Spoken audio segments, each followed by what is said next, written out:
میں نے اپنی تقریر کا آغاز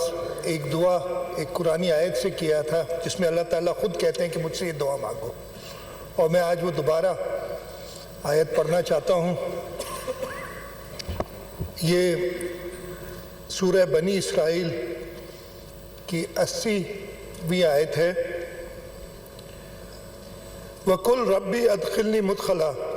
صِدْقٍ وَأَخْرِجْنِي مُخْرَجًا صِدْقٍ وَاجْعَلْ لِي مِن لَدُنْكَ سُلْطَانًا نَصِيرًا۔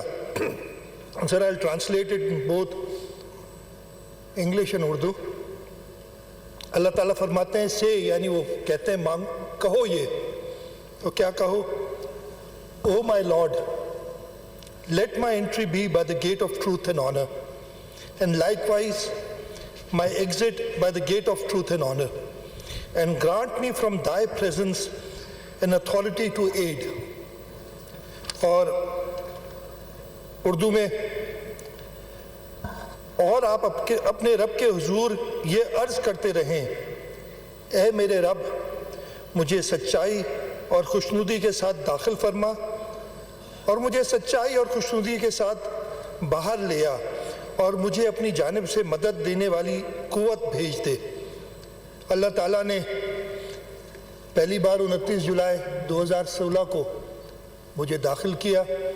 میں ہمیشہ یہ چاہتا تھا کہ جس طریقے سے، جس عزت کے ساتھ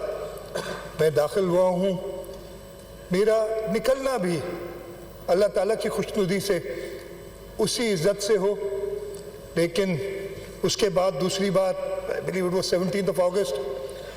2018 اور آج 26 فروری 2024 تیسری بار اللہ تعالیٰ نے دوبارہ مجھے داخل کیا، اور آج بھی میری یہی دعا ہے کہ جب بھی میری ایگزٹ ہو اسی سچائی اور اللہ تعالیٰ کی خوشنودی کے ساتھ ہو، اور میں یہ دعا ہمیشہ مانگتا رہوں گا۔ اسپیکر صاحب، جیسے سب سے پہلے تو میں رب تعالیٰ کا شکر گزار ہوں، میں نے پھر سے وہ دعا مانگی ہے۔ اس کے ساتھ ساتھ آج مجھے ضرور اپنے پیرنٹس یاد آتے ہیں، اور آپ خوش نصیب ہیں، کل آپ کے اوتھ پہ آپ کے والد تشریف لائے تھے، اور مجھے شہید محترم بینظیر بھٹو یاد ہیں۔ جب میں نے پہلی بار صوبائی اسمبلی کے ممبر کا اوتھ لیا تھا، میرے والد اس وقت حیات تھے، انہوں نے کہا تھا کہ تم خوش نصیب ہو کہ تمہارے والد نے تمہاری خوشی دیکھی ہے۔ میں جب چیف منسٹر بنا تو میرے پیرنٹس میرے ساتھ نہیں تھے، لیکن مجھے یہ اچھی طرح پتہ ہے کہ ان کی دعائیں، ان کی تربیت وہ ہمیشہ میرے ساتھ رہے گی، اور میں ان کا شکر گزار ہوں۔ اس کے ساتھ ساتھ آج مجھے شہید محترمہ بینظیر بھٹو بھی بہت یاد آتی ہیں۔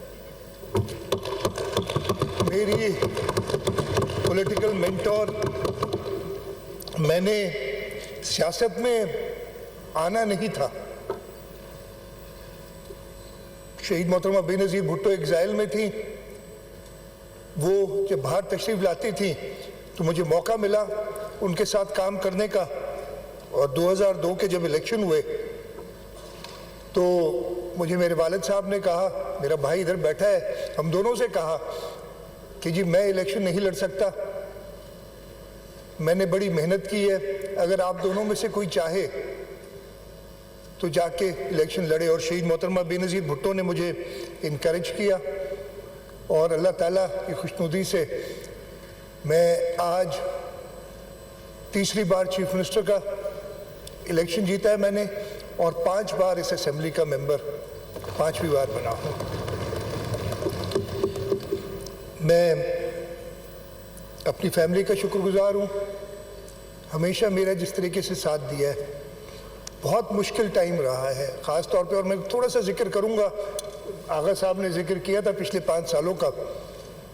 میرا خیال ہے میں بھی تھوڑا ذکر ضرور کروں گا کہ کس طریقے سے ہم نے وہ 5 سال گزارے۔ جو دوست جانتے ہیں ادھر جو بیٹھے ہیں، جو کچھ دوست دونوں سائڈ سے جو ہمارے ساتھ تھے انہیں تو پتہ ہے، لیکن جو نئے دوست آئے ان کو بھی بتانا چاہتا ہوں، اور میں تھوڑا سا ٹائم لوں گا اس کے لیے۔ تو میری فیملی نے ہمیشہ اس مشکل وقت میں میرا ساتھ دیا، اور میں اپنی لیڈرشپ کا چیئرمین بلاول بھٹو زرداری صاحب، صدر آصف علی زرداری صاحب، ادی فریال ٹالپور صاحبہ، جس طریقے سے انہوں نے اس مشکل وقت میں، ایسا بھی وقت تھا، اور ویشا صاحب آپ اچھی طرح جانتے ہیں، آپ بھی، کہ کہا جا رہا تھا کہ تم کل اریسٹ ہو رہے ہو یا پرسوں اریسٹ ہو رہے ہو۔ ادھر سامنے کھڑے ہوئے میں کچھ دوستوں کو بتا رہا تھا، اتنا دور، یہ یہاں سے 3 فٹ دور کیا کیا نہیں کہا جاتا تھا۔ اس وقت بلاول بھٹو زرداری صاحب نے کہا کہ اگر مراد علی شاہ کو جیل بھیجتے ہو تو جیل سے میرا چیف منسٹر ہوگا، اور یہی وجہ تھی کہ ان کی ہمت نہیں ہوئی، لیکن انہوں نے بڑا نقصان پہنچایا۔ پریزیڈنٹ آصف علی زرداری صاحب جیل میں رہے، ادی فریال ٹالپور صاحبہ کو عید کی رات اسپتال سے جیل لے جایا گیا۔ آغا سراج درانی صاحب اس اسمبلی کے اسپیکر رہتے ہوئے، میں نے کل بھی یہ بات کہی تھی، تقریباً 3-3.5 سال، مجھے پورا عرصہ بھی یاد نہیں ہے، جیل سے اسمبلی چلاتے تھے، اور یہ پاکستان پیپلز پارٹی کی لیڈرشپ ہے جنہوں نے کہا کہ نہیں، یہ تمہارے غلط کیسز ہیں اور تم ان کیسز کے ذریعے ہمارے لوگوں کو دل برداشتہ نہیں کر سکتے، اور یہاں سے وہ جیل سے آتے تھے، اس کرسی پہ بیٹھتے تھے، اور پھر یہیں سے وہ بختر بند گاڑی میں بیٹھ کے واپس ملیر جیل چلے جایا کرتے تھے۔ ایسے کٹھن ٹائم تھے جو کہ گزرے،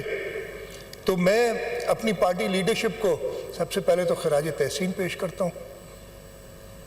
اس مشکل سے انہوں نے اس پارٹی کو لیڈ کیا، اور میں ان کا بہت زیادہ شکر گزار ہوں کہ میرے اوپر ایک بار پھر بھروسہ کیا ہے، اور یہ کوئی آسان کام نہیں ہے۔ میں بھی یہ ذمہ داری سنبھالتے ہوئے کئی بار سوچنا پڑتا ہے، جو مشکلات ہیں ملک کو اس وقت، اور تھوڑا سا ذکر ان کا بھی کروں گا آگے چل کے، لیکن جب تک ہمت ہے، اور اللہ تعالیٰ سے یہی دعا مانگی ہے، اس دعا یہی کی ہے کہ وہ مجھے وہ قوت دیں کہ میں ان مشکل حالات سے نپٹ سکوں، اور اس صوبے کو اور اس ملک کی بہتری کے لیے کچھ کنٹریبیوٹ کر سکوں۔ میں سارے اسمبلی ممبرز کا دونوں سائڈ سے بہت شکر گزار ہوں، جنہوں نے مجھے ووٹ کیا، 112 ممبرز، 36 جنہوں نے ووٹ دوسری طرف علی خورشیدی صاحب کو دیا، ایک پروسیس میں حصہ لیا، وہ دوست بھی، وہ بھائی بھی، جنہوں نے، اگین یہ بھی پالیٹکس میں جمہوری رواج ہے کہ آپ ایبسٹین کریں، انہوں نے ایبسٹین کیا، ووٹ نہیں دیا۔ میں کوشش کروں گا کہ میں دونوں طرف کو ایسے لے جاؤں ساتھ کہ میں فرق نہ رکھوں، اور انشاءاللہ تعالیٰ اپنے کام سے، میں چاہے وہ متحدہ قومی موومنٹ پاکستان کے دوست ہوں، چاہے ہماری جماعت اسلامی کے بھائی ہوں،